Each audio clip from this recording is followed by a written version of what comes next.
द्विघात समीकरण साधारण रूप अच्छी जोटा कि आम देखी a x square plus b x plus c equal to 0।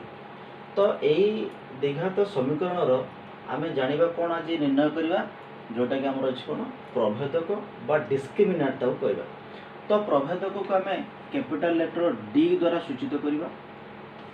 तो डी जहाँ को आम कहते प्रभेदक ताको निर्णय कर सूत्र कौन ना D is equal to b square minus 4 into a into c. ये हूँ डी बा डिस्क्रिमिनेंट निर्णय कर सूत्र D is equal to b square minus 4 c. तो ये डी रो वैल्यू को आधार करिकी गोटे समीकरण मूल दुईटी रो स्वरूप कौन हम से विषय आम जाना। मनकर आम गोटे इक्वेशन नवा गोटे द्विघात समीकरण नवा। तो से द्विघात समीकरण रो डी निर्णय करवा तापर से डी रो वैल्यू को आधार करिकी से जो निर्णय करने को जाऊा आम मूल दुईटार स्वरूप विषय जाना।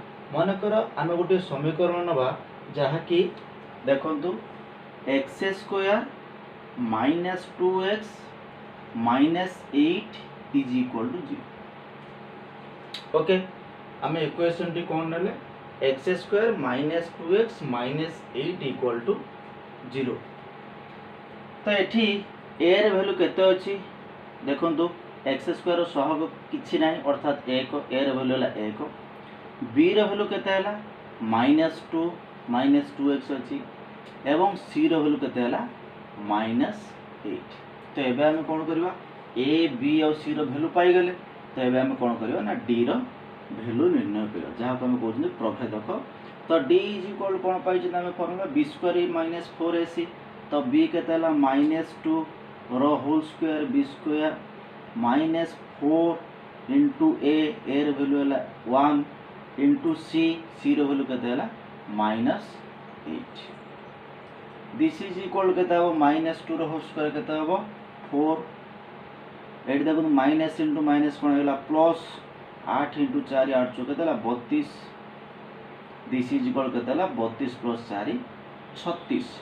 तो ये आम देखिले डी रो वैल्यू केते पाइला 36। अर्थात ये आम कहीपर जे डी रो वैल्यू कौन ना ग्रेटर देन 0 अर्थात डी रो मूल्य 0 ठारू अधिक। जेतेबेले डी रो मूल्य आम 0 ठारू अधिक पाइबा सेतेबेले से समीकरण रो जो मूल्य दुईटी से समीकरण जो मूल दुईटा आम निर्णय करवा से मूल दुईटर स्वरूप कौन हम ना मूलद्वय हम कौन वास्तव एवं असमान। ये आम कौन पाइबा मूल दुईटर स्वरूप कौन पाइबा वास्तव ओ असमान।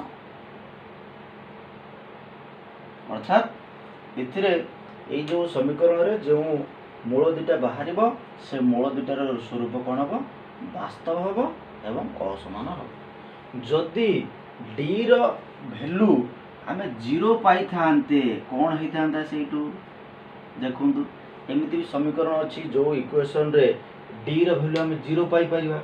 तो सेठी आम कौन हम से जो मूल दुईटा बाहर से मूल द्वयर स्वरूप कौन हम ना स्वरूप हम कौन वास्तव एवं समान। कौन हम वास्तव ओ समान। ओके एवं आउ केते परिस्थिति आसी पारे जो परिस्थिति रे कि डी रो वैल्यू 0 ठू कम हो पारे 0 ठू कौन हो पारे कम हो पारे। जदि डी रो वैल्यू लेस देन 0 हैला अर्थात 0 ठार जदि डी रो वैल्यू कम आसला सेतेबेले से मूल द्वयर स्वरूप कौन हम अवास्तव अर्थात वास्तव मूल नाही। ये कौन हम स्वरूप अवास्तव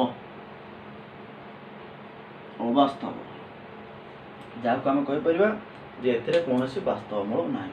तो ये आम देखिले जे गोटे द्विघात समीकरण प्रभेदक केमती निर्णय करवा एवं प्रभेदक वैल्यू कौन आसूची जदि डी रो बा प्रभेदक वैल्यू 0 ठारू अधिक आसुची तो से क्षेत्र में कौन हम ना मूलद्वयर स्वरूप वास्तव असमान। जदि डी भैल्यू इक्वाल टू 0 अर्थात डी भैल्यू 0 आसूची से क्षेत्र में मूलधर स्वरूप कौन हम वास्तव समान एवं डी मूल्य जदि 0 ठार कम आसुची से क्षेत्र में हम कौन अवास्तव।